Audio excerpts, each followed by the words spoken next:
мы еще раз подтвердили в ходе этих обсуждений и в первой, и во второй группе, абхазская делегация подтвердила свою приверженность неукоснительному движению к достижению взаимного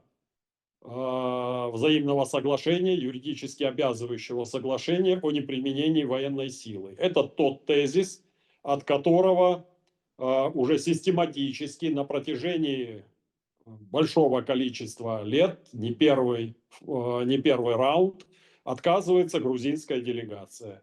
Абхазская делегация, наши юго-осетинские союзники и братья также требуют быть приверженными этим договоренностям, этому движению в направлении достижения такого соглашения.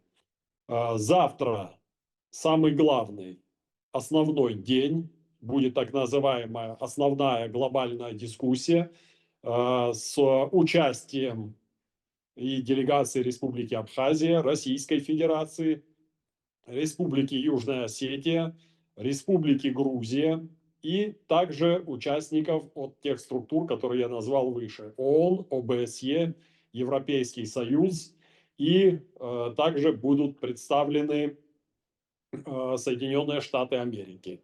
Завтра сложный день, день очень динамичный, накал дискуссий, градус этих дискуссий всегда довольно высок.